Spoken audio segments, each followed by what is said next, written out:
So this is your, what is magnetic field? Magnetic field is nothing but whenever you put a magnet, so in the surrounding of that particular magnet, the area, the region in which you feel the effect of magnetic field. Okay, simply area or region in the surrounding of magnetic field, in the surrounding of a magnet in which, okay, of a magnet in which its magnetic effect, what is magnetic effect? Tell me anyone. In which its magnetic effect can be visualized or can be find. Tell me what is the magnetic effect. Magnetic effect is nothing but if you put any particular iron nail here anywhere, so that is going to be attracted. Okay, that is going to be attracted towards this. Okay, even from this side, even from this side. If you're going to put another magnet here, just a minute. Okay, and now suppose this is your north and this is your south. So we know this same poles repel each other, so this is going to repel. And if we reverse this situation, like the same, this particular kind of magnet is we going to draw here, and this is now north and this is your south, so it is going to be attracted. Okay, clear? You know this stuff, everything from the chapter, from the class 10, if I'm not wrong. Okay, and this is nothing but a magnet have a two poles. Why it is having a two poles and what is the effect of this, we're going to understand. This is your magnetic field in general, like this is the direction starting from the north, ending from the south, and in between it is going inside also, inside the, okay, wait, which color it is going to be look on sharp here. Inside it the direction is going to be reverse. You know this or not? Tell me this. Inside the magnetic field, inside the Mar magnet or inside any particular magnet, you can write it down as a note. If you know, well, good enough. If you don't, it's okay too. Inside the magnet, any particular sort of magnet, inside the magnet, the direction of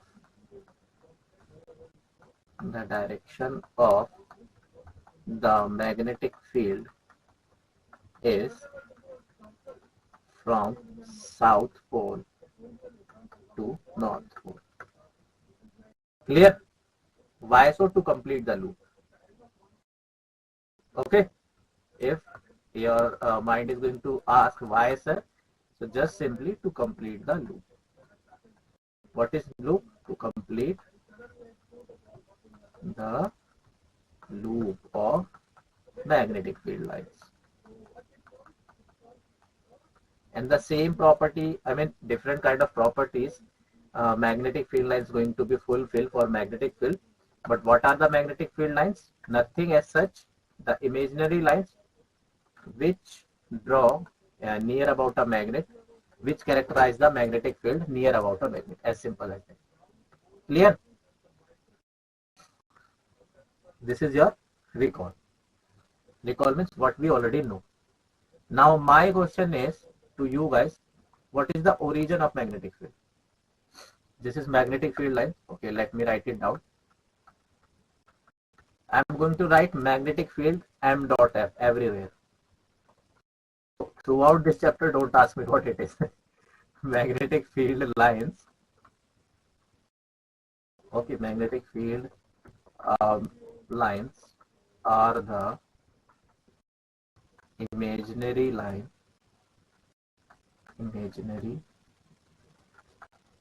lines originated from north, originated from north, originated from north and terminating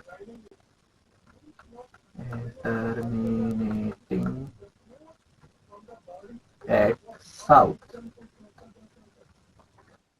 Oh, it is completing the whole, completing.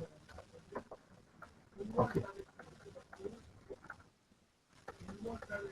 Completing the loop. Why so? Due to, you can say, to the two poles, and that has the property. And as you know, north-north ripple. So you can see that north-south attracts. So you can see that it is going to in this way. If I change this scenario, so it is going to be ripple. Like you see the crab-like structure. That is already done in class 10th, right? If I'm not wrong. Okay, if it is so, so tell me, because that is the question from class 12. Question is, what is the origin of magnetic field? What is the origin of magnetism, or you can say magnetic effect? Tell me. Anyone? Okay, this is the fifth. Okay, this is magnetic field is vector. We're going to discuss about it. But tell me, what is the origin? North pole outside the magnet. हाँ बेटा, North pole is outside the magnet. South pole in है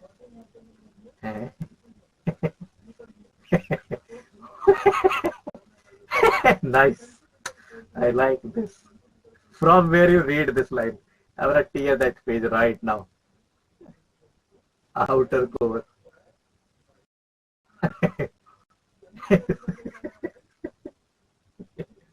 How it can be possible? One pole is outside, one pole is inside. I want to know this answer.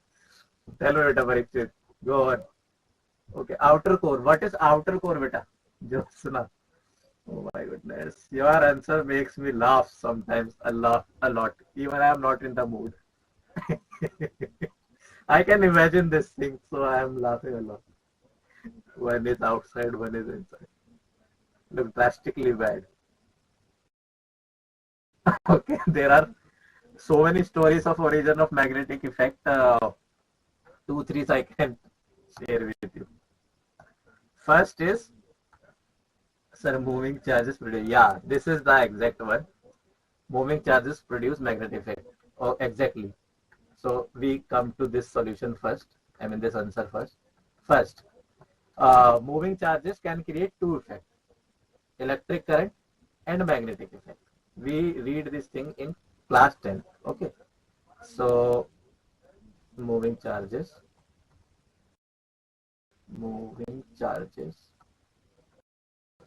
shows two effects. Two effects. First one is electric current. When they are, after applying electric potential, they are moving in a straight line direction. Okay, so the flow of moving charges and the opposite direction is known as a electric current, and it is magnetic effect due to current. What is the meaning of saying that? Obviously current is the flow of electrons, so magnetic effect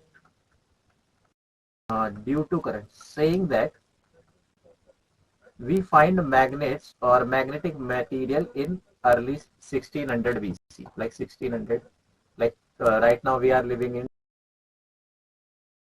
2000. So in 1600 BC, we found some materials known as magnetic materials, having specific property to attract a few material, for example, to attract few specific material, for example, iron, cobalt, nickel. Okay, and to repel each other also when they facing the same pole. To repel. In this lecture, I'm going to tell you so many stories to repel each other, facing same pole, facing the same poles. Okay, so this is one story. So on the basis of this story, already we have this. So we make a compass. Okay. So one day accidentally what happened? I think Orested did this accidentally. When a compass is accidentally put near to this particular circuit, okay. So this particular compass, okay, let me make the compass first. So this particular compass shows the deflection. Deflection in itself a magnet. Okay, so this is suppose your compass. It is a magnet itself, nothing north south. So it shows a deflection, or obviously when it shows a deflection, when there is a magnetic field near its side. Okay, near about in the presence of this compass. So then, what Orested suggests, due to this current, whenever a current flowing in any particular circuit, so due to the presence of current, there is a magnetic effect going to be generated, and that is known as magnetic effect due to current. And current is what? Moving charges. So that is why we say that moving charges produce magnetic current. Clear? So this is one theory. Another theory is very interesting, more interesting than this. Like they tell us even this magnetic materials from where that they born, or from where this particular magnetic material arise. So this is what, like we all know, our earth is made up of so many material, or you can say in the earth core, which is a kind of molten state. So when this particular hard fluid kind of molten state rotated with the earth on its axis, so suppose this is your core. Okay, let me choose another color to make you visualize more better. Suppose this is your core. Okay, and this is rotated with omega. So when this molten state of elements, which is a charged particle in general, any particular material element is made up of three type of particle: electron, proton, neutron, right? So electron, proton are charged particles. So when a charged particle rotate in the surrounding of any axis, so they produce a magnetism or magnetic effect. So what they said, who they scientists, due to the rotation of earth, due to the rotation of earth, the molten state, the charged particle, basically the charged particles in the earth core, in the molten state in the earth core, generate magnetic material, or few kind of materials which have the magnetic properties. Basically it arises from the word magnesia. Magnesia is a place somewhere in between, right now in Iraq. There we first found the material which shows this kind of property, attract other kind of you can say material, specifically iron, cobalt, nickel, repel each other. On the behalf of this story, we give them the name magnetic material, nothing more than that. Clear, everyone? So that is two stories on the basis of origin of this. Clear? But the scientific proven is this. This one we cannot say, but this is a also hypothetical, but no one is proved till now. But it is a scientific, because the moment we change current, or the moment we stop this current, okay, suppose I apply a switch here. So the moment I turn off this switch, okay, so that compass is going to be the initial condition, no deflection then.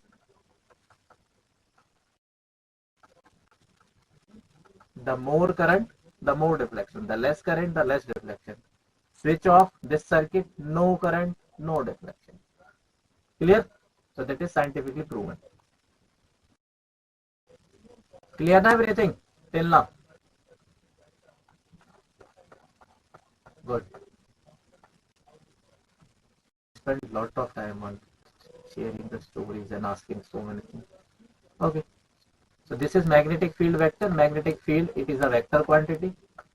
Direction. Okay. Let's talk about direction. That is important. That is already the story for 10th class. See, we are in Dipole till now. Magnetic field is a vector quantity. Now you guys tell me how many methods you guys know to find the direction of magnetic field. Magnetic field is a vector quantity. Okay. And if I am not wrong, sir, if a magnet is melted and comes to the solid state, means then also it will have the, yes beta, it is. See what happens? Thumb rule. Which, okay, right hand thumb rule or left hand thumb rule?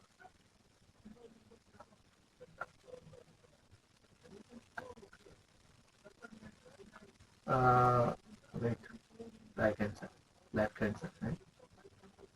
Beta, both hand have thumb. Right thumb rule is going to be the most important one.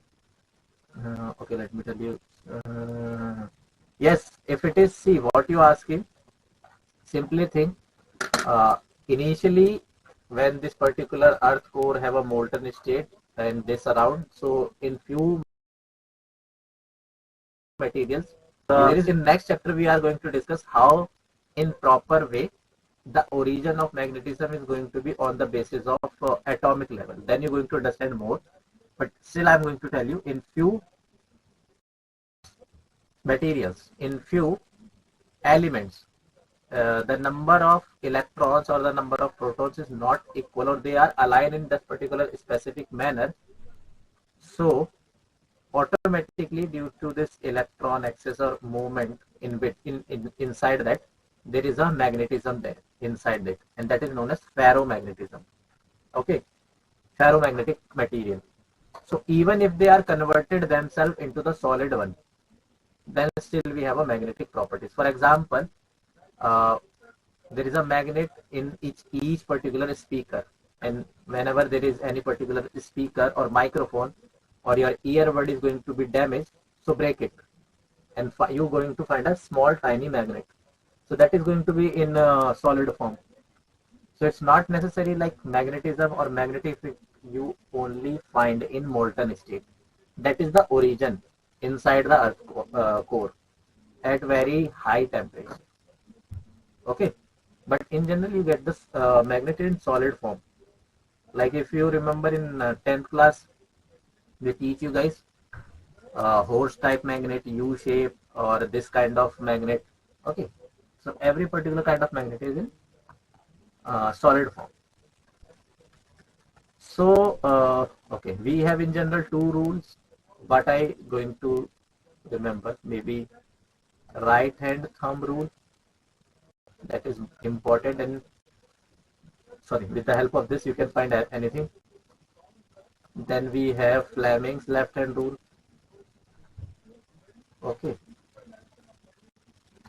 which is going to be FBI if I'm not wrong. Fleming left hand rule. So okay, this is my sorry, what I mean. This is my left hand, or yeah, in this way.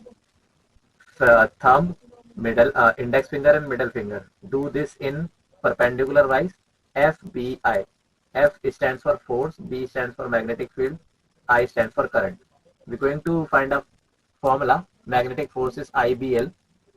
So the magnetic force gives, I mean my thumb, left hand thumb gives the direction of a magnetic force. This index finger gives the direction of FBI, magnetic field, and this middle finger gives the direction of current. So this is left hand rule, Fleming left hand rule.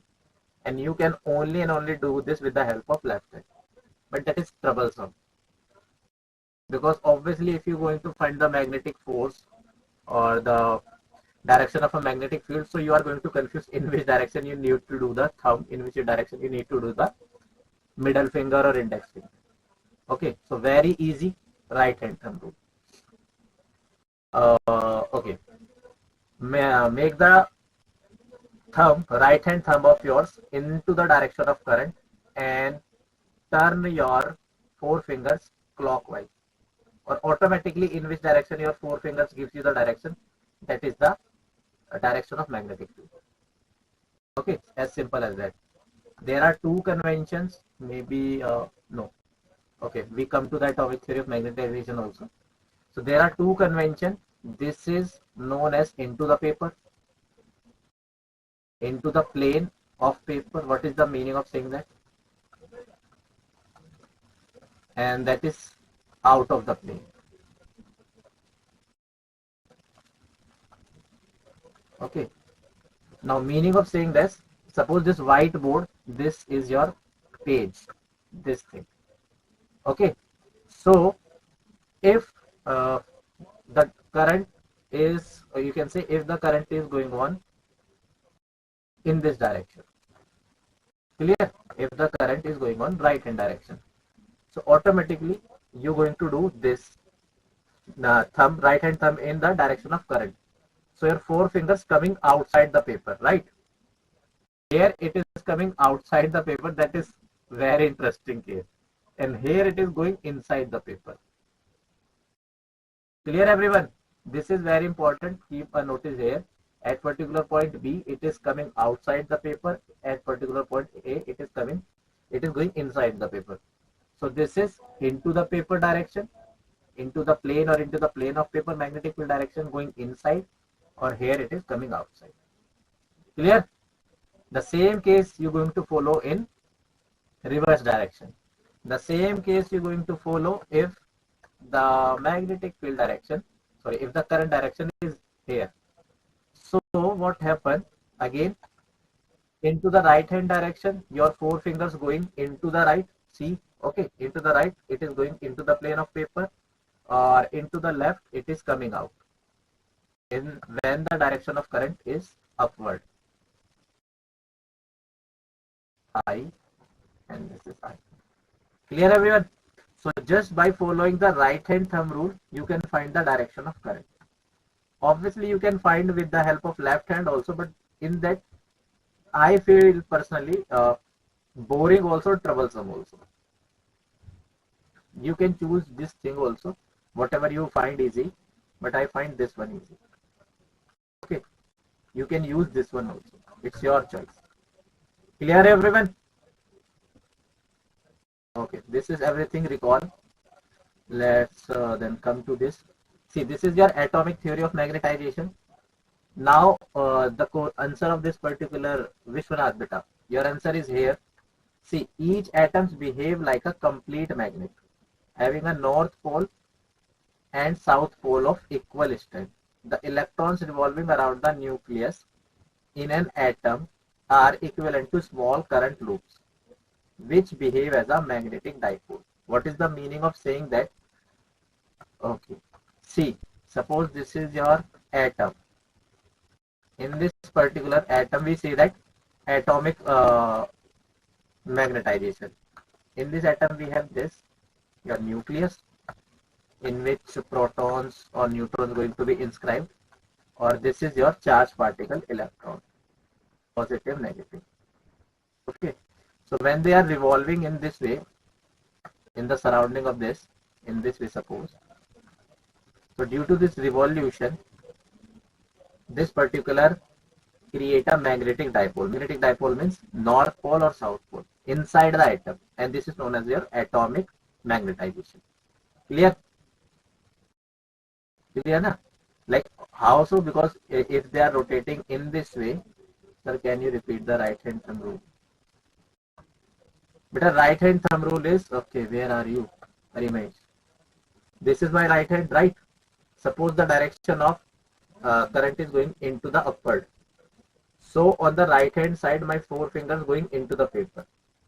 And from keeping the same direction of current from left hand side, it is coming out of the paper. As simple as that. If this is going in this direction, so my right hand thumb rule is this. Now above, from above point, it is coming out. From this particular point, my four fingers going inside. In the same way, if this is the direction of current, so the above point now becomes inside into the paper, or the below point coming out. Instead of this, now if I can this, I need to just choose the right hand, that's it. If it is going downward, so the direction of current is downward. Now right hand side becomes into the plane of paper, not right, left it is. Or right hand side becomes out of the plane. As simple as that. Okay. So where I was, yeah. So in unmagnetized magnetic substance, these are atomic magnets represented by arrow. Okay, these are the atomic magnets represented by arrow, are randomly oriented. What is the meaning of saying that? In unmagnetized material means each particular material can get the property of a magnetism when they are put into the magnetic field. Like, okay, so this is the property, but when they are not into the magnetic field, so they are randomly orientated or they cancel each other. As simple as that. What is this meaning? Like this is create a magnetic pole in this way. North, south. This is also create a magnetic dipole, because magnetic pole is nothing possible. You can say single pole is again north, south, north, south, north, south. Okay, so these arrows represent the direction. These arrows, this one,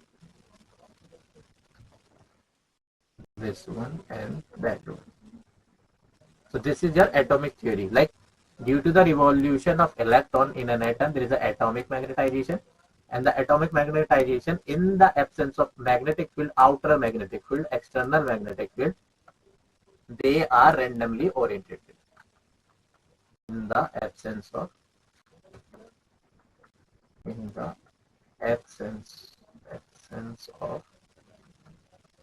external magnetic field. Simple as example, in the as you can understand, in the absence of voltage or potential difference, electrons randomly move, they cancel the motion, and the current is not going to show you guys.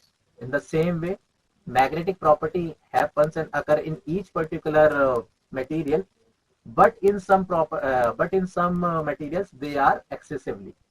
So even without the external magnetic field, you can visualize, you can see that particular characteristic and properties, but in most of the elements you cannot see. This is the in general case. So in unmagnetized material substance, these atomic magnets represent. Sir, what is the unmagnetized magnetic substance? Unmagnetized magnetic substance, beta, each particular substance which is going to show you the unmagnetic property. Unmagnetic means which not going to show you any particular magnetic property. Rubber, or you can say wood. Okay, they can be converted, or any particular type of element. For example, iron or cobalt or nickel. They are not magnetic, but if they put into the into this magnetic field, so they develop a magnetic property. Okay, is this clear? Represented by arrow are the randomly orientated from closed chains. These atomic magnets cancel the effect of each other, and thus the resultant magnetism is zero. Like in the absence of external magnetic field, they are oriented in this way. Like this is originated from this scenario, you can understand. Like this is going to this magnetic dipole, then this magnetic dipole, randomly oriented. For example, start from this particular point A, coming back to this particular point A, magnetic effect and magnetism zero. In a same sense, you can see that this is your magnetic dipole, again zero. Okay, now atomic in magnetized substance, all the atomic magnets are aligned in same direction. What is the meaning? Now in substance, which particular substance is going to show you the magnetic property. Okay, so in that scenario, the magnetized dipole, or you can say the magnetic dipole, these are the magnetic dipole. This arrow head is north and tail is south. So this is your atomic magnetic dipole. Atomic magnetic dipole.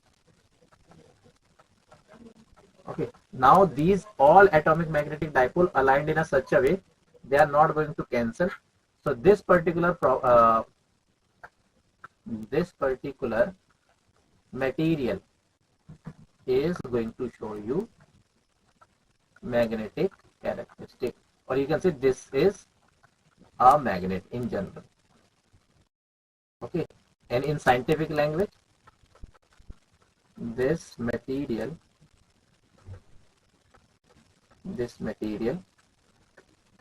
shows the magnetic characteristic or effect characteristics without, or instead of in absence of external magnetic field. Is this clear? Till now this is clear, and that is written over here also. Magnetism is non-zero. Sir, previous slide please. Beta, in this way I couldn't able to complete this, believe me. Previous slide, this okay, this is your learn concept, but before this everything is recall. Okay, and you don't need to write. That is I mean that everything you take as a PDF after the class. You don't need to write. Okay, so this is the scenario. This is same.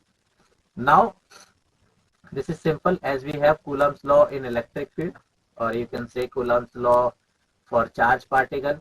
In the same way we have a Coulombs law in magnetism. Okay, one note you can write it down here. Okay, as we say there are two poles, dipole, magnetic, M1, M2. So we treat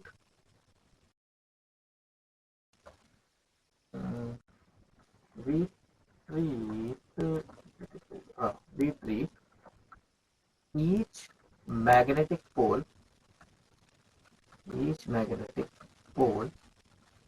as a unit charge, or as a single charge instead of unit, as a single charge. Okay, so we are going to see this Coulombs law in magnetism also. Same way, nothing different. We are going to see the magnetic flux.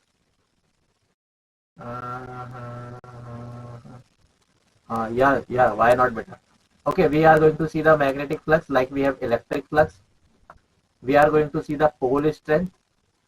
Pole strength is nothing due to the pole, single pole. How much strength is this in that particular?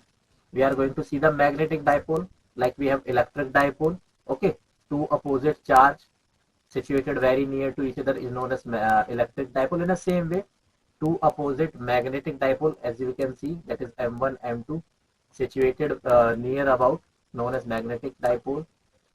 Then few specific thing related to magnetic dipole, like magnetic length is something as other than the geometric length, and there is a magnetic dipole moment like we have an electric dipole moment. Then we have a magnetic dipole moment due to different alignment, that is spatial, or spatial instead, that is important. Then magnetic dipole moment due to this different kind of configuration. Then question. Okay, so in the coming slide I'm going to be a little bit fast. If you stuck somewhere, so let me know and stop me, because everything is remaining same. Where I need to think, I mean where I know I need to spend much time, I'm going to. Clear? Everything remains same because we already done this thing in electric charge, or you can say electric field and charges. taking single magnetic pole or each magnetic pole as a single charge, everything remains same. Understood? I think it is very easy to understand. Now Coulomb's law in magnetism. If two magnetic poles of strength M1, M2 are kept at a distance r apart, then the force of attraction or repulsion between the two poles is directly proportional to the product of their pole strength, this M1, M2, and inversely proportional to the square of distance between them. Same thing. So F is directly proportional M1, M2 divided by R square. In the electric field, or you can say in Coulomb's law, we have proportionality constant 1 by 4 by epsilon naught. Here we have this. Like in Coulomb's law, what we have directly proportional to Q1, Q2 upon R square. And then this Coulomb's law is nothing K, Q1, Q2 by R square, proportionality is constant, and K is nothing 1 by 4 pi epsilon naught. Epsilon naught is the permittivity of free space.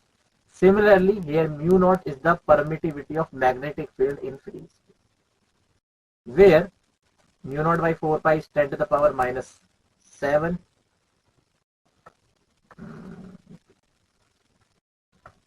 Okay, this is your force and this is your minus. Mu naught upon 4 pi is 10 to the power minus 7 Weber per ampere per meter equals to 10 to the power minus 7 Henry per meter. Okay, where mu naught is the permeability of free space. I think that is nothing to more explain in this. If you feel so, let me know. I can, but I don't think so. Is this clear till now, everyone? Okay, suppose this is the one magnet, this is second magnet, this is your one pole, this is another pole. It can be north-north, so they are going to repel. If can be north or south, so it's going to be attracted. Henry's value, do we have to substitute, sir? No. Sometimes they ask, sometimes they don't. Majorly or generally magnetic field they ask in Tesla, Weber. Okay. Sir, why is the distance between the two roads? Where two dots? Okay, nice question. See, if you see this particular kind of magnet, so beta, magnetic pole is never ever lie on the verge or on the edge. They always lie here somewhere inside a little bit. We are going to discuss. So if any particular magnet in this way, another magnet is situated here in this way. Okay. Now suppose this is your south pole. So what is the distance between north pole and south pole? This is your first magnet. This is your second magnet. Tell me. This is your M1. This is your M2. So this is the, not dots, this is the magnetic poles. This is the magnetic pole of M1. This is the magnetic pole of a second magnet M2. And this is nothing but, okay, let me make the more clear way. That is, yeah, this is the distance between two poles R.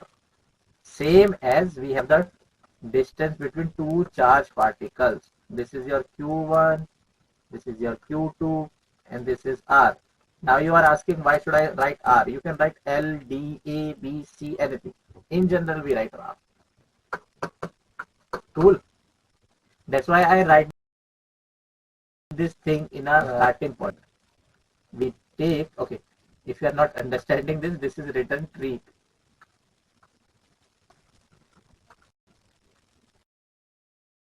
We treat each magnetic pole as a single charge.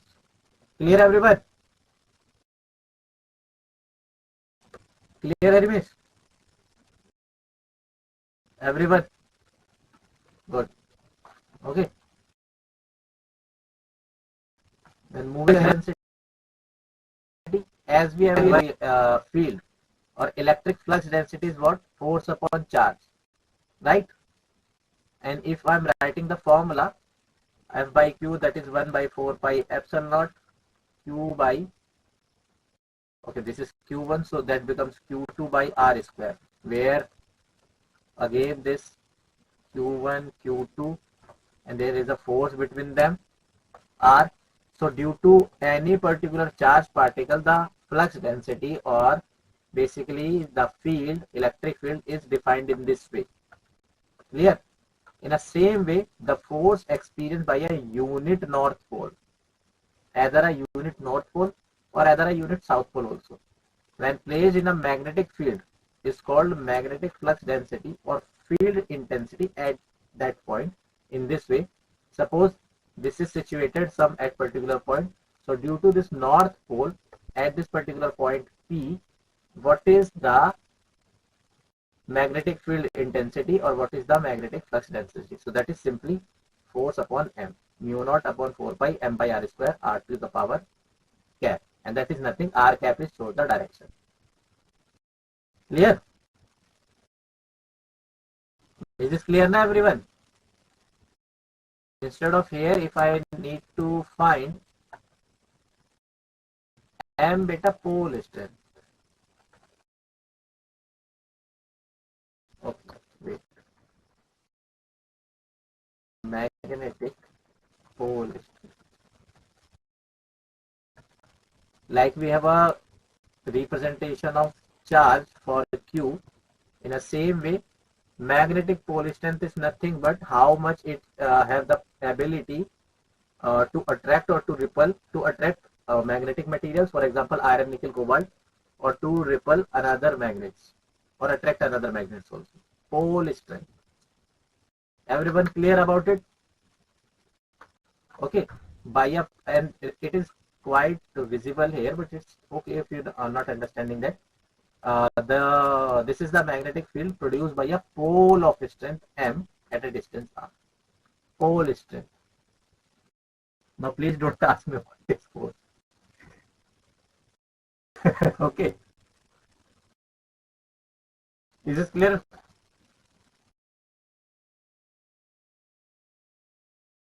Good. In relation, now this is your pole strength. Like what are you asking in the previous? Pole strength m. In relation f equals to mu naught by 4 pi m1 by m2 by r square. Simple again. This diagram reminds you everywhere. This is your one magnet, suppose, or let's say this is your another magnet. Okay. So they are going to attract only and only when this is south, this is north. Okay, and this is your north. This is your why should I write south here? So obviously, due to the south-south, it is going to tilt it a little bit here. Okay, I'll draw this again. It is going to be tilted in this way. Wait, in this way I cannot draw. So it is going to be tilted like this, and here you can see. Okay, and better here you can see this. Now the okay, this is going to become your south pole. What is happening here? This is your initial case, but due to south-south repulsion and due to north-south attraction, it is going to tilt it in this way. Clear? So this is your M1, pole strength of magnet 1. This is your M2. Nothing more than that. So how you can find pole strength? As we know, in relation, force equals to this M1 by M2. If M1, M2 equals to M or R equals to 1 meter, so automatically this force is going to be 10 to the power minus 7 Newton. So then 10 to the power minus 7 Newton equals to 10 to the power minus 7 into M1, M2 by 1.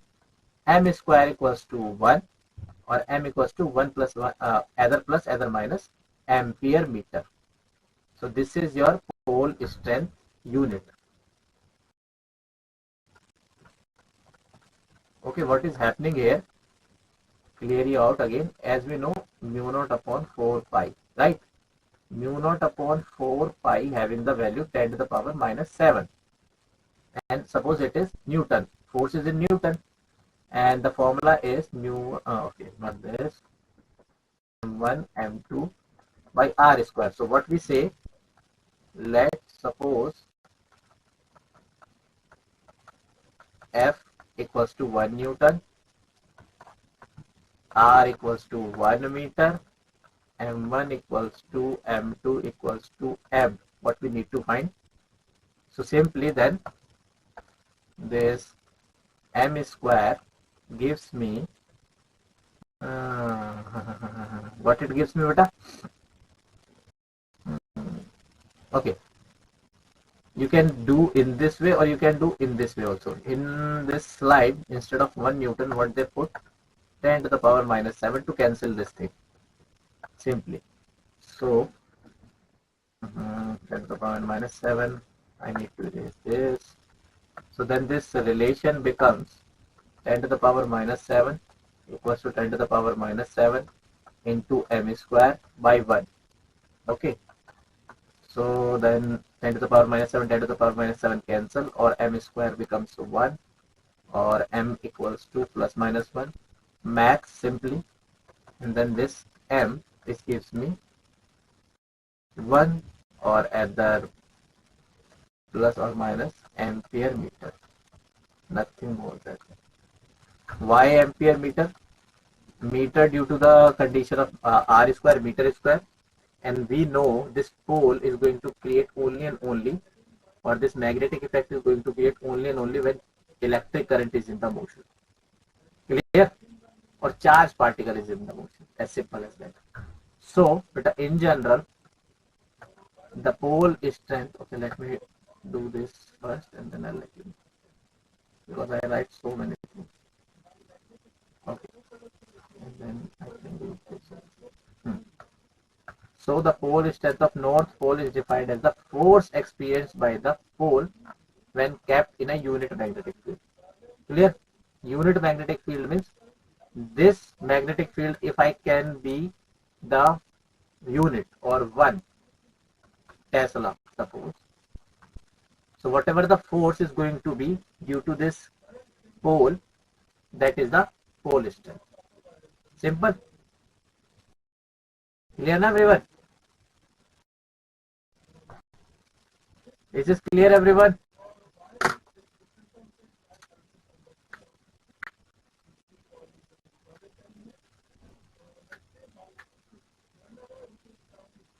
Okay, and this pole have unit ampere into meter.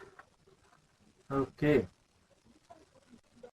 Ha, I need to, and even I want to. Okay, so read this. Meanwhile, in the break, you can read this. This is nothing new.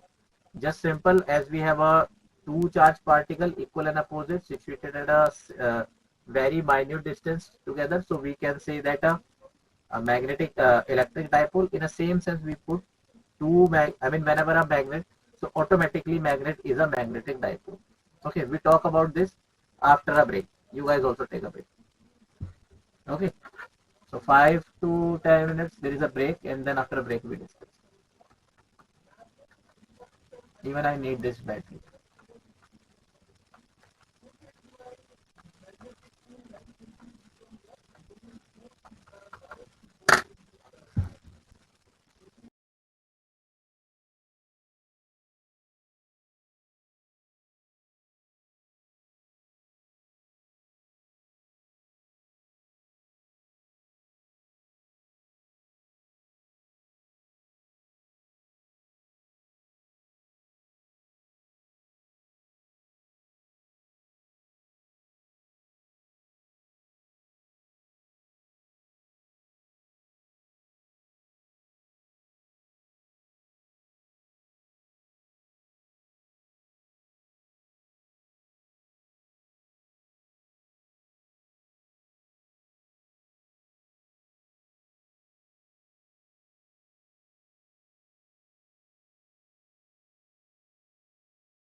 Hello, hello, hello. Am I audible? Hello, hello, hello. Oh, okay, just a minute. So where we were before the breaks. Break is a little bit extended one, like my lectures. Okay, don't worry, we're going to do this within the time period. So this is your magnetic pole, as simple as that. Like we have in the same way, electric pole, two equal and opposite charge placed in a near periphery is known as an electric pole. In the same way, magnetic dipole, an arrangement of two magnetic poles of equal and opposite strength, obviously north and south, separated by a finite distance. Finite means minimal. It's called magnetic dipole. In electric dipole, we have a small distance, but here that is the small distance is not necessary, not required. Any particular magnet is behaving as a magnetic dipole. Okay, so if this is nothing but magnet simple. A magnet is known as a magnetic dipole because always an magnet have two dipoles. Why so? Because even if you cut throughout the atomic region, okay, the answer of this here it is lie already in the atomic theory. Like even if you cut till the atomic level, still that is have a two poles. Okay, so even if any particular magnet is cut very minutely, or you can say very precisely, still that particular magnet have a two poles because of atomic theory, or even atoms have magnetic dipoles. Clear, everyone? So if you think in this way, like you are going to cut this magnet and then you have a single pole, so it is not going to be that due to atomic theory of magnetization. Clear? Okay, so two poles of a magnetic dipole or a magnet are of equal strength and opposite nature. More than that, the line joining the poles of the magnet is called the magnetic axis. This particular line, okay, color is good. This particular line joining the two axes, joining basically the two poles. This is your south pole and this is your north pole, is known as a magnetic axis. Understood this particular point, the geometric length and magnetic length. This is the difference going to be. Geometric length is going to be a little bit large, magnetic length is going to be lesser. Okay, so the distance between two poles of a bar magnet is called magnetic length. Focus this particular point. Magnetic length is 2L. This is your one pole, this is your another pole. So the distance between these two poles is basically known as you can say magnetic length. This geometrical length is not specified clearly, so I remove this thing. Give me a minute. Complete. Yeah. So what is a geometric length? From one edge to another. Okay. From one proper side to another proper side. This is your A part. This is your A part. This is your P part. This is your geometric length. So automatically you can see that geometric length of a magnet is a little bit higher or greater than the magnetic length. Magnetic length is nothing, the length between two magnetic dipoles. And keep it in mind, your magnetic dipoles north and south lie a little bit inside. Clear? So geometric length, you can write it down, GL or LG is greater than the magnetic length, which is LM, for any particular magnet or any magnet, bar magnet or any particular kind of magnet. Why so? Because magnet itself is a having a two poles known as magnetic dipole. Clear this thing? This is experimentally we find nothing I can tell you more about it as a theoretical wise. Moving ahead, magnetic dipole moment. In the same sense, in the same way, like we have electric dipole moment P equals to 2QL if you remember so, where 2L is nothing but the distance between two equal and opposite charge. This is your dipole of beta. This is your negative charge, this is your positive charge, and this is the small distance 2L between them. So magnetic dipole moment, it is a vector quantity. Electric dipole moment, it is a vector quantity 2QL. Charge into distance between them. In the same sense, magnetic dipole moment, and it is very, very important, we're going to represent with the symbol M or M into 2L. Here 2L is basically the length of a, which one? Magnetic length or geometrical length? You tell me now. Tell me. Which particular length is going to be? Geometric or which one? Tell me, beta. I speak a lot in this. I think my throat is going to be blast after this session. It screams, Nitin, please leave me alone today. So this is your magnetic axis, geometric length. Exactly, I know this magnetic length, beta. That's why it's a magnetic length. See, where are the poles? There are the poles, north and south. So in the beginning, where I teach you Coulombs law, like a force between two magnetic poles, right? Then I'll let you know, treat a magnetic pole as a charge, single charge. So obviously when you treat that particular pole as a charge, so this is now the length, 2L. And this 2L inside, I don't know. Wait, this 2L inside between the poles is nothing but magnetic length, LM, or 2L basically, vector. Okay, so it is a vector quantity whose direction is from south pole to north pole. Again, I'll let you know, like inside the magnet, the direction of a magnetic field is from south to north. So that is why the direction of a magnetic dipole moment, which is M, is from south to north, not reverse. Keep this, it is very, very important point. One sec, beta. I note this, then I'll read your comment. Yeah. So in electric dipole formula, L is geometrical length, and beta in magnetic moment, the geometric length and magnetic length is going to be differ, but in dipole thing, there is no as such geometric length, because in electric dipoles are considered as a edge point, but here in magnet, the poles lie a little bit inside as compared to the natural length of a magnet.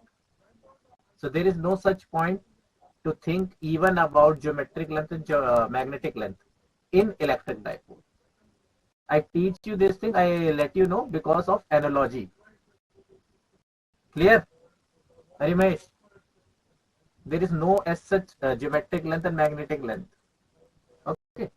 So this is a vector quantity whose direction is from south to north. That is really important, because you guys know there is a magnetic field direction, and magnetic field lines originated from north and ending at south, but magnetic dipole moment have a reverse case.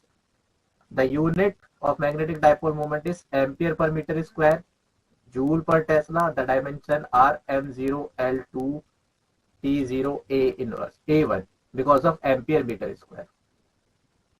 Clear? Meter square because of 2L, and ampere because of this charge, because this pole is treated as a charge itself. If, now this is very, very important, and from here you're going to confuse, believe me on this, from here, important. Now there is a magic going to be, if a magnet is cut in equal two parts, okay, along the length, then pole strength is reduced to half, and then remains what it is, reduced to half, and the length remains unchanged. So new magnetic dipole moment M prime becomes M prime into 2L. which is m by 2 into 2l, which is m by 2. Now what is this? See, that is very easy, nothing to worry about. Okay, there is your magnet. Okay, let me, okay, in the next page it is clearly mentioned, but I'll let you know. What is the meaning of saying that? Suppose this is your one pole and this is your another pole, and beta, this is your axis. This is your axis, right? So if I cut my magnet into this particular point, so this pole strength in the initial case is m or m. After cutting this, now my new pole strength becomes m by 2. Nothing. Clear? Length remains same, 2l. Initially 2l also, after that 2l also. What is the meaning of saying that?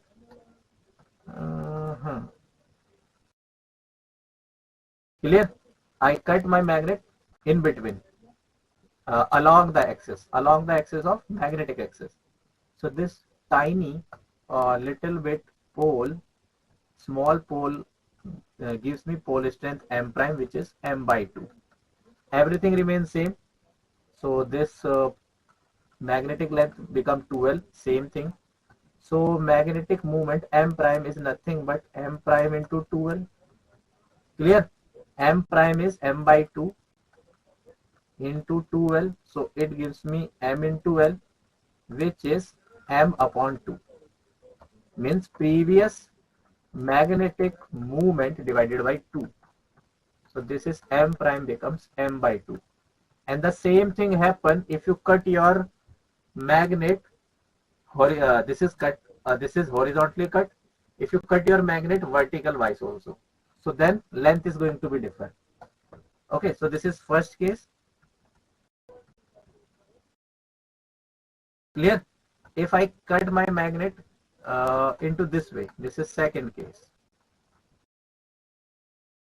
Just give me a minute. This is my magnet, previously initial one. This is my pole, north pole. This is my south pole. Okay, again, north and south, having pole strength m and m. The moment you cut this particular magnet vertically, what is the meaning of saying that? In this way. So what happened again? This magnet behave as like this. This is your north now, and this is your south. But the length 2l, initially now converted into length 2 till now, or till this, yeah. The length 2l initially now converted into length l. Okay, so again what happened? Instead of pole strength, now what it is changed? Initially your magnetic moment is m into 2l. Clear? Clear na? The moment I cut it vertically, second case, or I can write vertical cut or vertically cutting. So my L prime become L only instead of 2L, or 2L prime becomes L. You can say that. Now this is your 2L prime. So M prime is M because it is into 2L prime, where 2L prime is nothing but L only. So this is nothing but M by 2. So either you cut your magnet vertically or either horizontally. In both the case, from the initial case, the magnetic moment going to be half. Is this clear? This is your horizontal cut. This is your vertical cut. In both the case, your magnetic moment from the initial case is going to be half. That is going to ask in the question. Believe me on this. Clear na everyone? In case 1, in horizontal, magnetic pole strength is going to decrease. In case 2, length is going to decrease.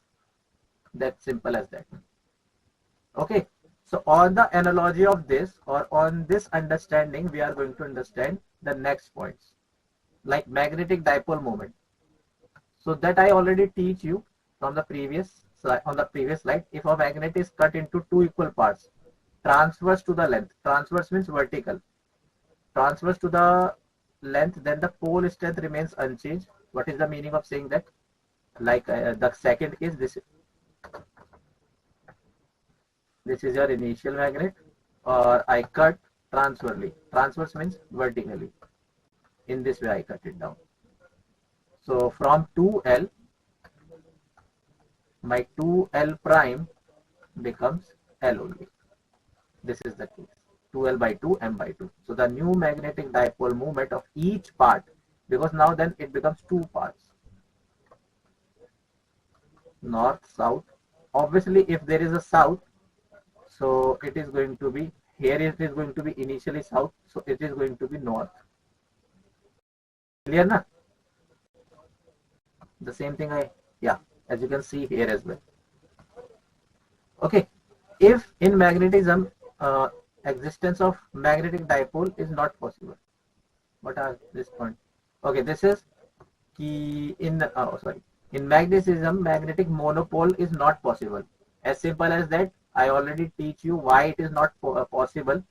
Like you can see, the moment I cut, it creates another dipole. The moment I cut another again, it also creates a dipole. So what it is written over here, in magnetism existence of magnetic dipole is not possible. Why so? Because even till the origination of atomic level, we can see the atomic dipole of magnet, not a single pole. So for this particular case, magnetic moment is M into 2L. For this particular case, M by 2. If we cut the sheet in between, if we cut the sheet from the vertical side, then it is become M by 2. The same thing is repeating and happening here as well. Clear everyone? Again, remember this thing, this L is magnetic length. Keep write somewhere in note, in your notebook, this 2L is the magnetic length in magnetic dipole moment. In magnetic dipole moment. Clear everyone? Good. Okay. So now the magnetic dipole moment. The magnetic dipole moment of a magnet is equal to the product of pole strength and the distance between two poles. So now instead of 2L, we have a distance between two poles is D. This is also D, this is also D. So this is simply capital M equals to small m, which is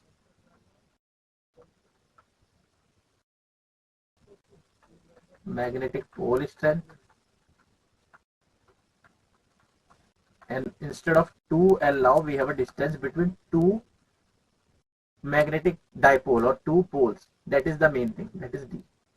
So as a magnetic moment is a vector, in case of two magnets having magnetic moments M1 and M2 with angle theta between them, the resultant in this. Okay, this is just vector analogy. You know this thing. I already teach you this thing. Means if this is your one magnetic moment and this is another magnetic moment. Okay, or I just draw with the angle. Suppose this is one magnetic moment M1, this is M2, and this is the theta between them. So the resultant magnetic moment is this M1 square plus M2 square plus 2M1 M2 cos theta to the power half, and this is the direction for the third one. Okay, M2 sin theta upon M1 plus M2 cos phi. Meaning of saying that if there is a third magnetic moment in this direction, suppose, so this phi you can find in this way, and the resultant of magnitude, this resultant is with the help of this. Is this clear?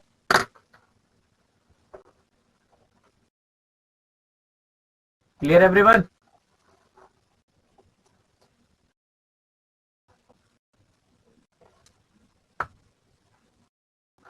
Good. Okay, so now this is your first question.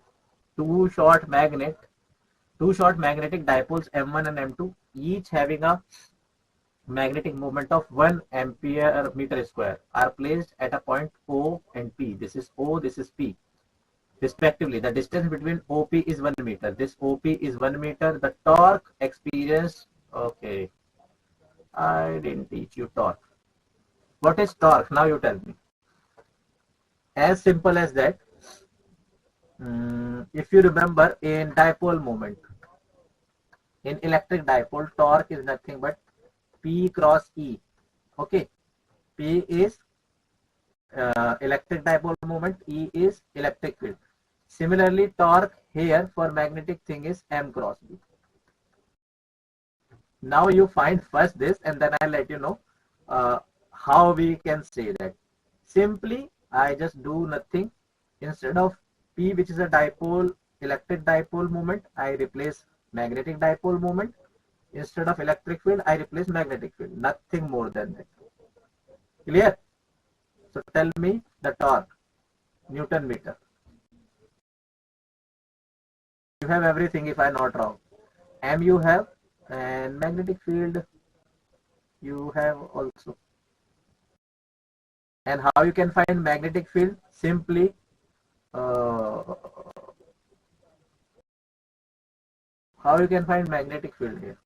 Tell me.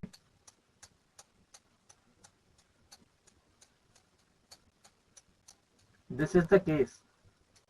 Because to find this, I give you this hint. But use your little bit mind.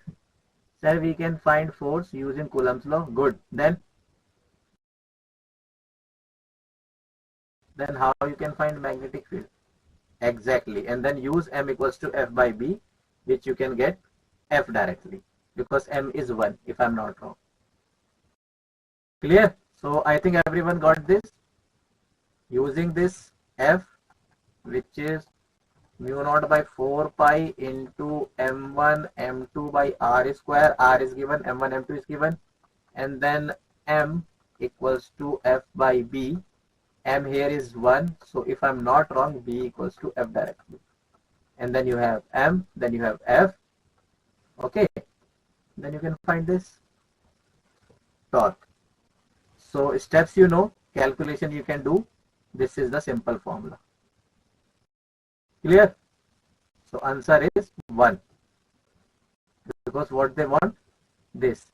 In the presence of M1 dash is into 10 to the power minus 7. So here we're going to fill 1. Instead of this, in integer based question, they put n. Like in JE means integer based question also they ask. So they just put n and they ask you to find the value of n. Obviously, this that much easy they don't ask. But this is the typical case to find the integer based question.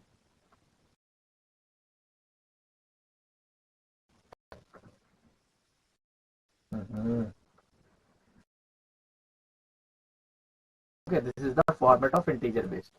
I just left a gap, or you can say fill in the blanks. There they put N, A, B, C, whatever they want. Okay. And this is simple torque again. Okay, how you can find torque? As we know, torque is nothing R into F. Clear? Or P, which is 2QL. Okay, in this way I can find. Or F, which is, okay, instead of F, I can write E, which is AQ by R square. So replacing P, which is 2QR, or you can say 2QL, and then instead of E, which is KQ by L square. So then this particular formula, P into E, becomes L, or if I put 2L into L prime, into K Q square upon R. Okay, just replace R square, because then L you're going to confuse. Okay, so suppose this L prime is perpendicular length, which is R, and this F. So even P cross Q gives you this torque. With the same analogy, you can find this. M2. What is M2? Magnetic dipole moment, which is M into 2L. Okay, this is length vector. Now this B is nothing but F by M. Exactly. Mu naught by 4 pi into M1, M2, or you can say this is M, upon R square into 1 by M. So just place this and this into torque formula. I mean torque due to magnetic field, perpendicular length into magnetic field, or you can say force due to magnetic field. Again you get the same result. Okay, so even I derive how to get this. Clear everyone? I don't think now anyone have any issue like from where we get this formula. Even in the case of electric dipole moment you can ask, or even in the case of this particular magnetic dipole moment you can replace. Everything is correlated, nothing is new here. Okay, come to the next question. Steel wire of length L has a magnetic moment M. It is bent into a semicircular arc. What is the new magnetic moment? This is interesting. Tell me and think. Okay, hint I can give you. Solution. A steel wire of L. Okay, suppose this is your steel wire of length L has a magnetic moment M. So automatically you can find this M into L.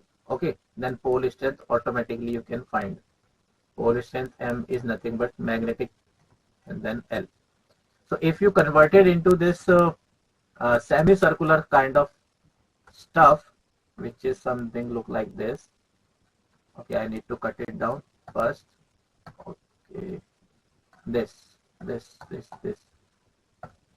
Okay, and this, and this, and this. Oh my goodness, my drawing. Something look like this. So length is not going to be, sorry, magnetic pole strength is not going to change. Okay, but your length is going to change. So the change in magnetic moment you need to tell me. Obviously on the basis of the old one, using this.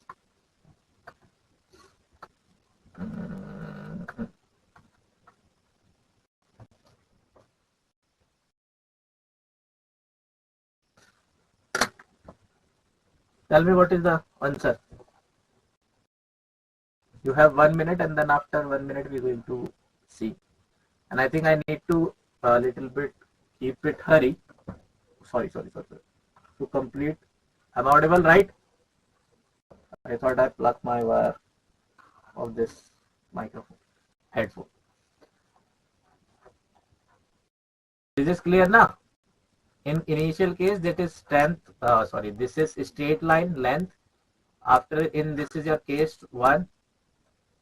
This is your second case. In this case, you know the magnetic moment. This is M. In this case, you need to tell me. So tell me the answer. And please turn on your camera, everyone.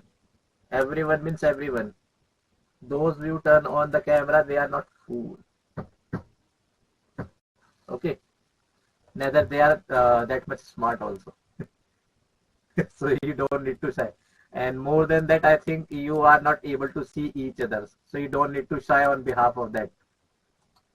I can see only. I mean, what I'm saying. I can see only you guys. No one you guys are able to see each other, if I'm not wrong. Okay. So this is your, if M is the pole strength, then M, okay, equals to M into L. This is, or this, oh my goodness, how much I need to correct, or small m equals to m by L. That is already I write it down. If L is bent into a semicircular arc, so then this L equals to pi r, or r becomes L by pi. This is very general or important formula also, case also, or question also. Clear? Means if this simple rod or this simple wire of length L is converted into this semicircle, so L is perimeter, which is pi r, but right now I'm not interested in this particular thing, which is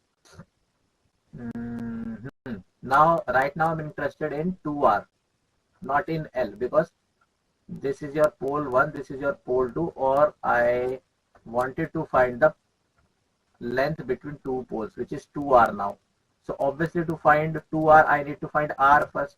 So r is L by 2 pi, and now you can see new magnetic moment m prime is m into 2r, where small m is capital M by L, and this 2r is nothing 2 into L upon pi, because small r is, or you can say radius is L by pi.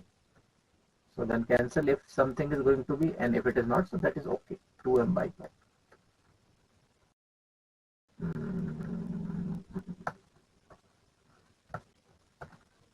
Clear? So that is the scenario here. Clear, beta? Everyone? This initially this is your pole M and M, and the L length. Okay. Oh my goodness. This is your length. Now we bend this straight wire into semicircular. So this is your length now. Perimeter. The bent one. I need to find R. So that is the way. Simple. Is this clear, everyone? Okay. Now magnetic field intensity. What it is? Magnetic field intensity. Okay. First of all, read it out. Magnetic field intensity denotes the strength of a magnetic field. It is represented by H, and it is a vector quantity. It is defined as the magnetomotive force, MMF also, need to create a flux density B inside a material per unit length of that material. The unit of magnetic field intensity is ampere per meter, and the dimension formula for the same is given by M T minus 2 I minus 1. SI unit of magnetic field intensity is Tesla. A magnetic field of strength 1 Tesla can also be thought as a magnetic field producing a force of 1 Newton per ampere or current in each meter or conductor. Okay, what I understand from this, suppose this is your material. Clear? Suppose this is your any particular sort of material. Due to this atomic magnetization, this is your magnetic moments. Perfectly aligned. So this is a magnet. But in general, as you know, in each particular material, that is not going to happen. What is going to happen? This is your some material, or beta, that is your that is your alignment. Okay, and net alignment or net magnetization is 0. But the moment you turn on the external magnetic field, sir, is that a dash or minus? Beta, minus. Wait a minute, I'll let you know. Just give me a second. Okay, if I turn on, or you can say if I produce a external magnetic field, so then this particular inside thing is going to be converted into this. I mean, converted into from this alignment to this alignment, or behave, or this particular material getting the properties of a like a magnet due to this external field which is H. So the external magnetic field due to which any particular material converted into or getting the magnetic characteristics or magnetized, that field is known as uh, what it is written over here, what it is, magnetic field intensity H. So you can easily think that, or is this the reverse? Wait, I need to check it out. This B is external magnetic field. Oh my goodness. Okay. Reverse, not this.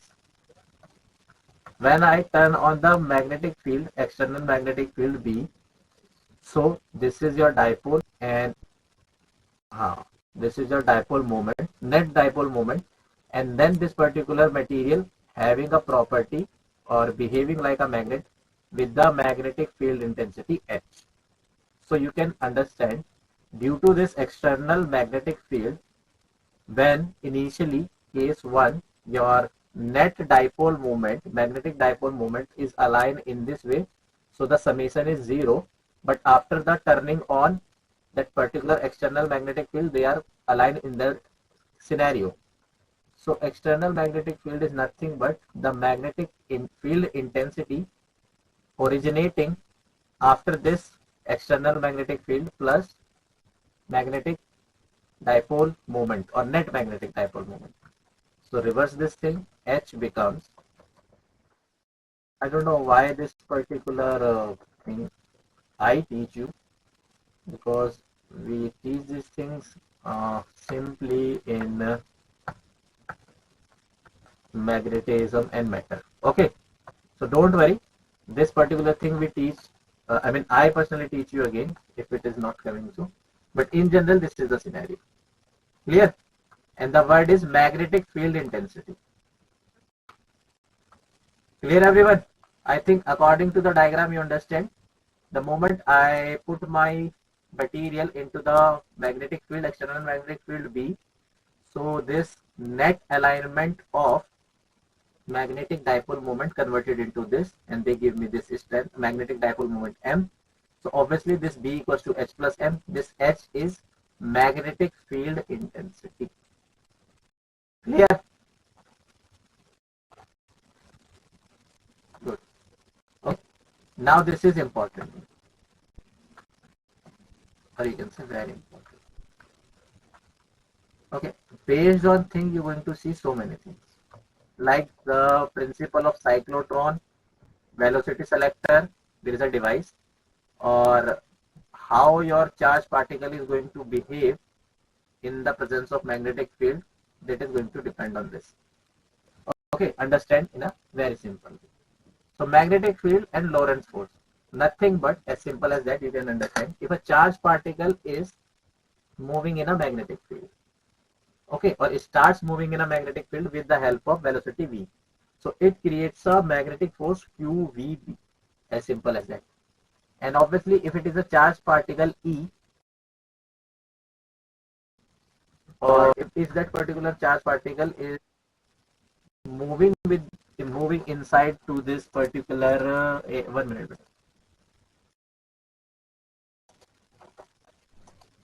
one minute.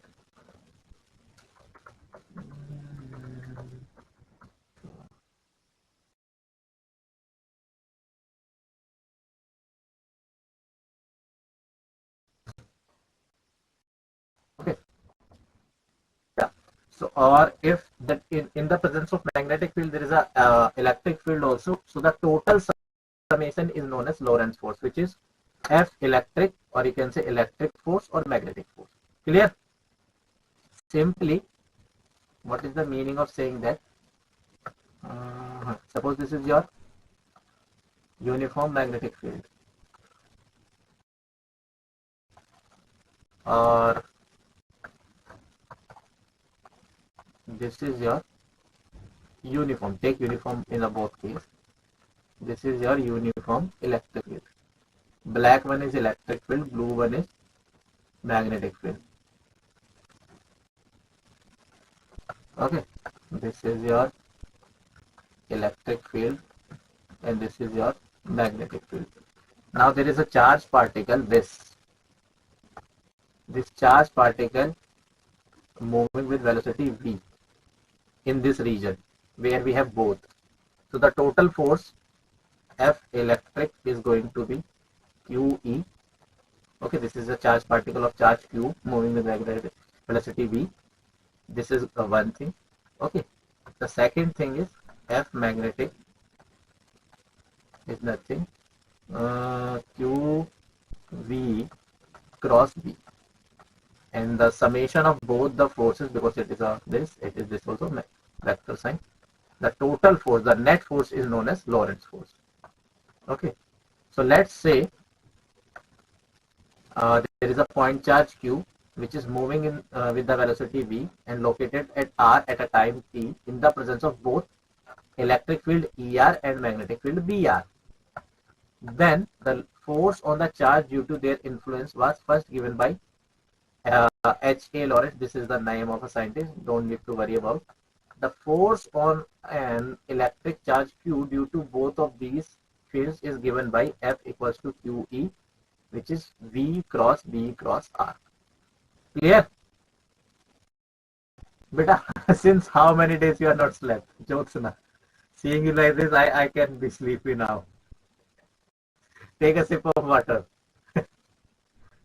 It's okay. At least you are brave enough to do this thing on camera. I couldn't do this. If I'm so much sleepy, I just turn off my this first and then I do this activity and then I turn on. It's okay. And that's why I tell you everyone, turn on your cameras so I can see you, and I feel like maybe I bore you much or that much, so you are yawning or maybe you are not sleeping properly last day.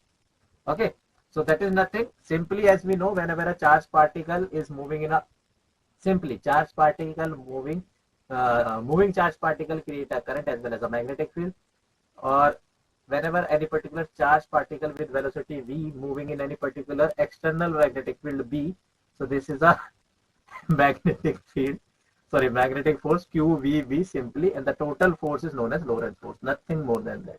Clear everyone? Okay, so this particular force is known as Lorentz force. QVB, how we can come to this point QVB?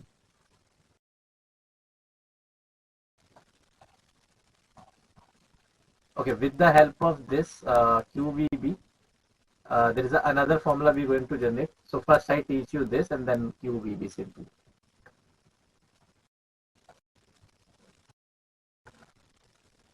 Okay.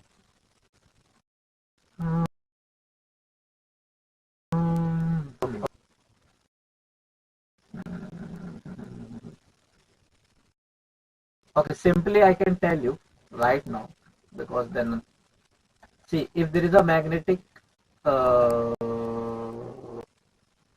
to Coulomb law of magnetization, magnetic force is directly m square upon r square. Clear? M square by r, or 2vb. Okay, leave this because then it is going to be a time taker process. Till now, QVB is a whenever a charged particle is moving in a magnetic field, so there is a magnetic force which is QVB. Okay, do this question. Two particles, each of mass m and charge q, attracted to the two ends of a light rigid rod of length 2r. The rod is rotated at a constant angular speed about a perpendicular axis, passing through its center.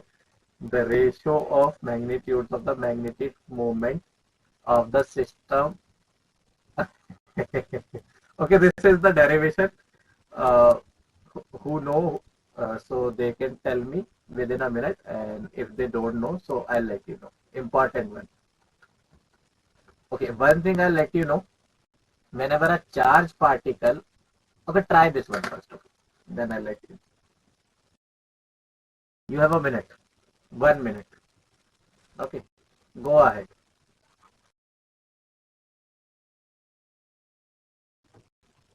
in 1 minute. This is famous derivation. If you know the correct option, so it's okay. If you don't, so it's okay too. Correct. 1 minute test. Okay, I don't have time, so I don't wait much. Maybe it's a half minute. So see, first of all, whenever any particular charged particle is moving with some angular velocity omega. Okay, so as we know this, instead of frequency into charge, I equals to q by t. Clear? This thing is clear. And 1 by t is frequency. That is written over here, first of all.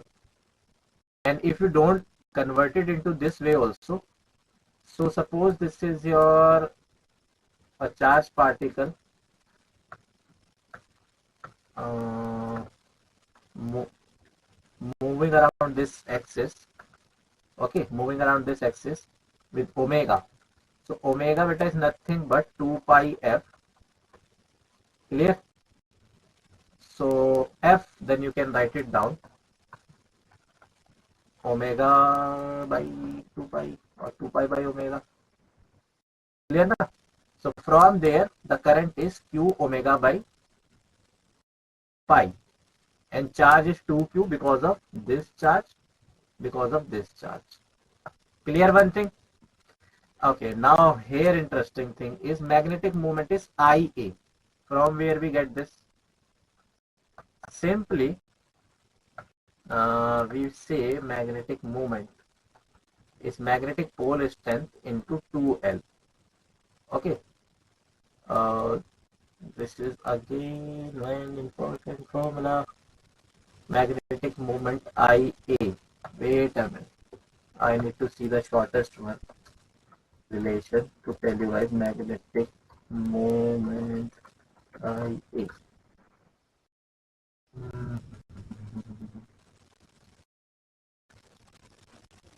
M by 2L, or that is going to be,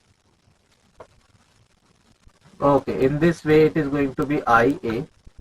Okay, I'll give you picture, then the picture clears you more. First of all,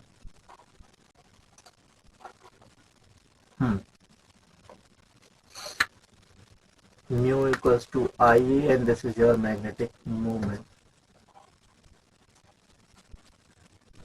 Instead of M, that is written with the help of mu, nothing more than that. So I can put here a little bit about that is your magnetic moment mu. Instead of M, we have mu. Simply, whenever any particular current is if in any particular wire we have a current, or this particular current is situated in this way, so current into perpendicular area is treated as a this A is area vector, not simple. So instead of simply magnetic pole into 2L, why? So what is the meaning of here? This wire have a current. Okay, so if you, okay, this is north south magnetic direction is nothing but whenever any particular wire passing through the current, so it produces a magnetic field. You know this using the help of Biot-Savart law.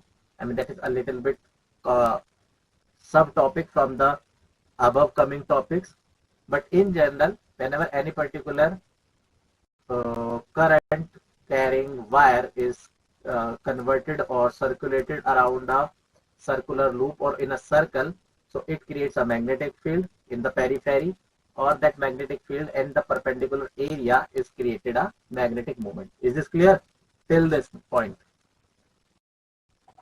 Okay, means instead of this, suppose this is your straight line, so it is going to create magnetic field here. In the same sense, if this wire is converted into this loop or circle like this, so that is also going to create a magnetic field due to this current moving in this. And due to this magnetic field, there is a conversion of dipole. Whenever there is a magnetic field, there is a dipole. So this dipole and this length basically gives you this relation. Is this clear, everyone? Okay. Or this formula I can teach you in next class. Suppose, just write for right now, you can see that there is a formula. Magnetic moment M equals to IA. So I we have, area we have, and then angular momentum 2I omega. So M by L is going to give you Q by 2M. Or angular momentum, if you remember, so it is I omega. I is moment of inertia, not current here. So many things going on. And moment of inertia for a ring is mr square. And why should I put 2? Because of two dipoles. Okay. Okay. Take this as a challenge, but for the next class or after the class, if we have time, I need to derive relation.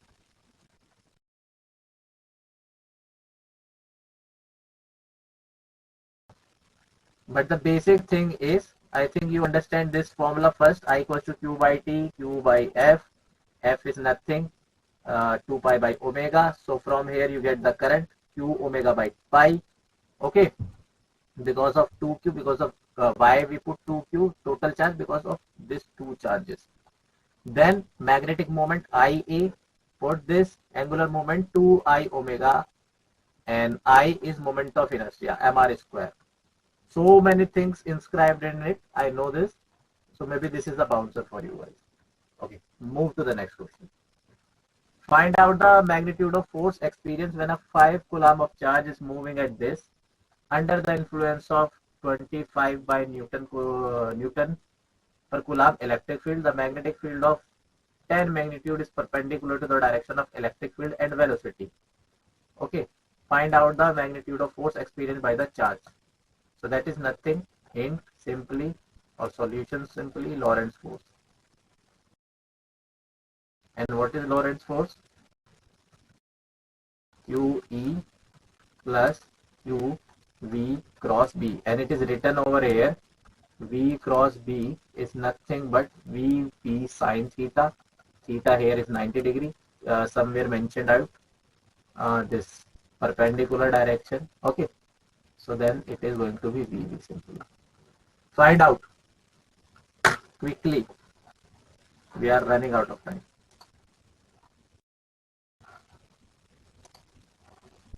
See, if I to give lecture, sometimes I need to extend lecture. Wow, what a rhyme. What is the meaning of saying this? If I don't use these 15 minutes in the beginning to make you realize you don't need to wait for a month to tell everything, me or any other teacher in the PTM, so quickly or normally we can cope up or cover up everything. Or let me see how many slides we have. Okay, this I can teach in a minute. This also. This also. Okay, then this question is interesting. That takes time. That is easy. That is easy. And that. So in next 10 minutes, I need to cover it up. And then I need to. Oh my goodness. Okay. So this is your answer. You can see that F equals to Q into V cross B, sine theta and everything. So you can do this. Okay. You can do this after a class also. Focus here. So now what it is written over here, force on a moving charge in a magnetic field. Consider the magnetic field B to be uniform over the length L of the wire and 0 everywhere else. Okay. The total magnetic force on the wire in the case will be given by QVV sine theta. Since each charge is moving with equal velocity, the total force can be written as QVV sine theta n. Okay. And the representation of this is this. Means suppose this particular charge moving in this way, force on a wire in this way, magnetic field in this way, and electric current in this way. Obviously, if this particular positive charge moving in this way, so the direction of conventional current, it is I, and then magnetic field is this, and this is your F. And now you remember the Fleming's left hand rule. And what is the Fleming left hand rule? FBI. Okay, look at my this way. Yeah. So this my thumb above force. This my index finger is what? Now you can understand more. This my thumb, magnetic force. This my index finger. This is your magnetic field. This, and this my current, middle finger. Okay, which you don't need to show to anyone. Sorry, sometimes I can crack bizarre jokes, silly to the power infinity. So this is your current, this is your magnetic field, this is your force. Clear? Is this clear with everyone?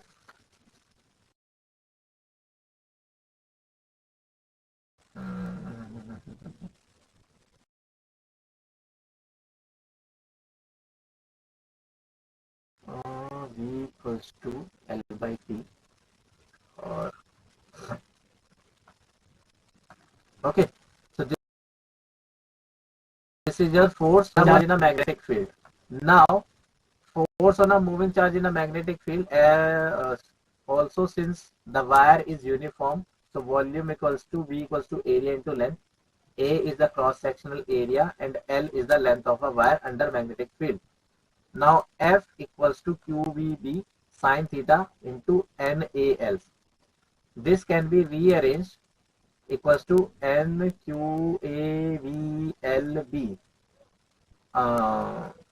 Okay, I don't like this relation.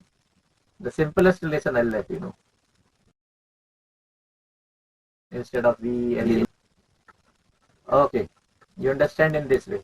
Q V cross B. This is your original force. Okay, V, which is a velocity, is nothing but length upon time. So just put here. So this F equals to Q, length upon time, into B. And now if it is in the product, so I can take time outside because time is a vector scalar quantity. So then this force becomes Q by T and this L cross B. Clear? So Q by T is current. So this F equals to IBL sine theta. I L cross B. Here L is the vector length. And then this is your famous formula, IBL sine theta. IBL sine theta. Sine theta comes because of vector product. Okay, so this is your formula. You don't need to do this. Even if you want to, so you can. And here how they can rearrange the things. I equals to NEAVD.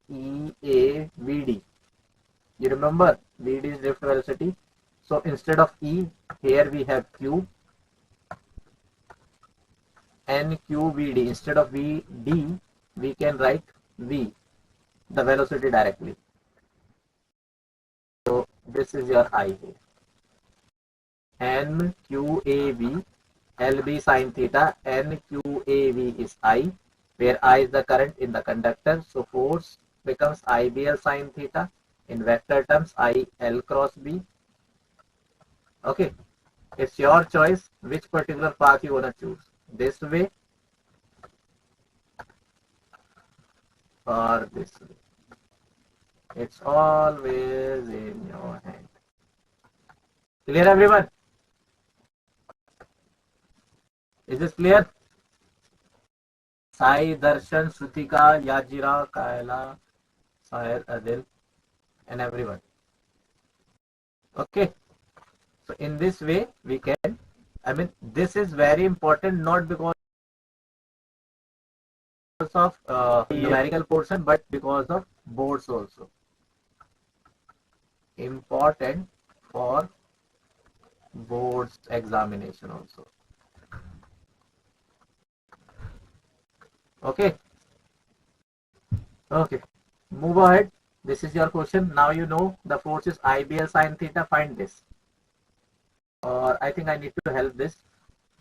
in this. So a square loop A, B, C, D carrying a current I is placed near a coplanar with the long state conductor XY carrying a current I.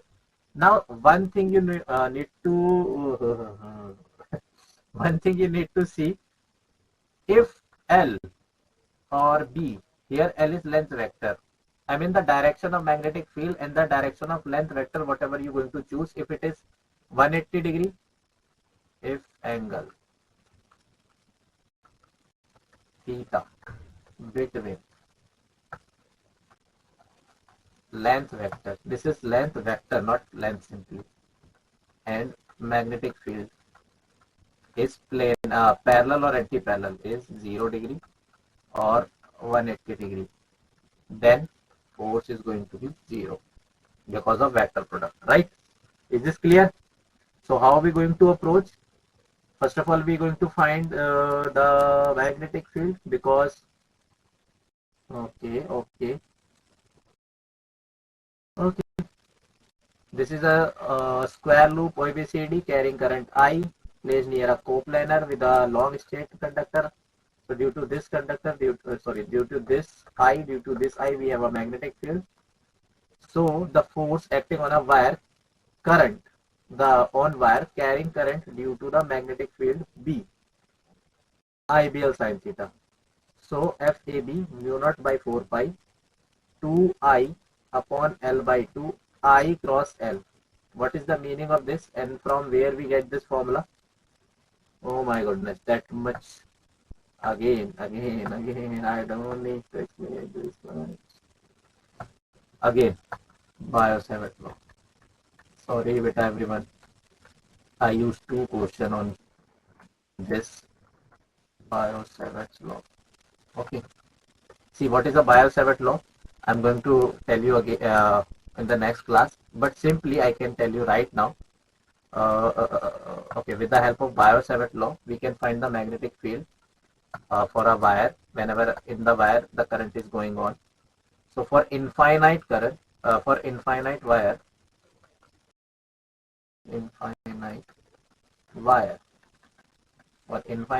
magnetic field B mu naught upon 4 pi I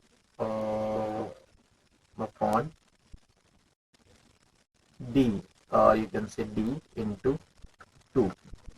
The general formula is mu naught upon 4 pi D I into sine theta 1 plus sine theta 2. What is the meaning of this? See, suppose this is the point P, the D distance away from the wire. If I look, if this is an infinite wire, so from that particular point, this is theta 1. From that particular point, this is theta 2. Okay. So then this is your general formula. But if it is a infinite wire, very long, very long, so then theta 1, theta 2 can be converted into 90 degree, and then this formula becomes mu naught I upon 2 pi d. In general, we are going to use this. Here D is L by 2. Okay.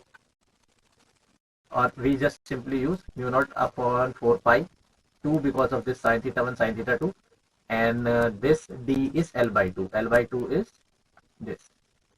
If it is L, so this D is L by 2. So then FAB, force on magnetic due to magnetic field due to the square on the current carrying wire IBL. So this is your B due to this wire. This is I due to this loop, due to this thing. Okay, square, and this is the length L, length vector basically. So FAB, why only? Okay, one more thing. See, why only on AB or CD? Because on BC and AD, the I, or you can say the magnetic field direction basically, and length direction B and length are, here we have 0 degree, here we have 180, because magnetic field B in this direction or length element is in this direction. So only the perpendicular case is length element here, magnetic field here, here magnetic field here, length element here. Okay, is this clear? I know I'm doing a little bit hurry just to wrap up this thing, but in general this is the way.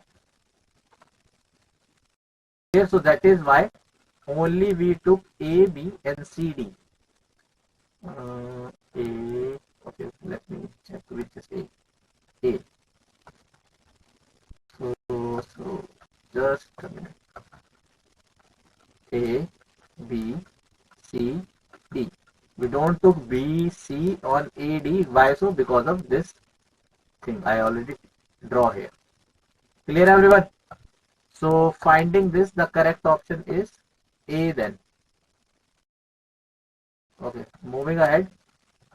Now the direction, because the direction of the current is in the opposite direction, hence the force would be negative.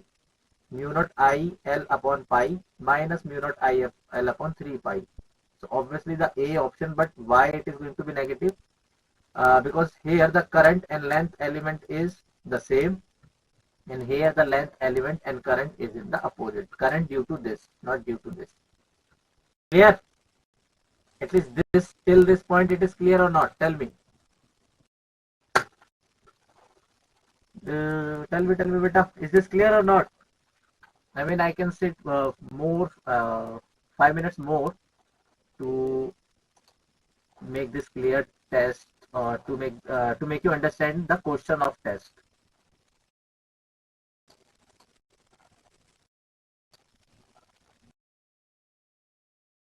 Is this clear, beta, everyone? Just write it down, please. Meanwhile, I can find your test also, because I need to see that also. We arrange and then we even don't know where it is going to be. Moving charges.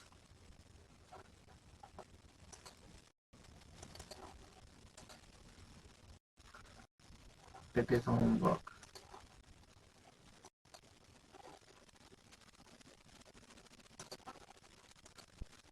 Yeah. Okay. Clear now?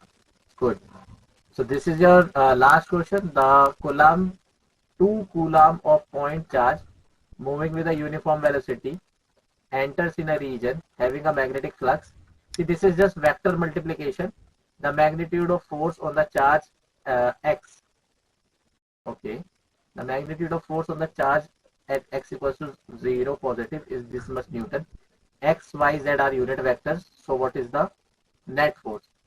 So given Q equals to 2C, V equals to 2X and B equals to this. So F magnitude you need to find, Q V cross B, and at X equals to 0. So at X equals to 0 you need to tell. So that is how you can the direction and then magnitude also. Clear? So this is just vector sum, or sorry, vector product. Using the simple formula, F equals to Q V cross B. Nothing more in this as a conceptual thing. And yeah, we done.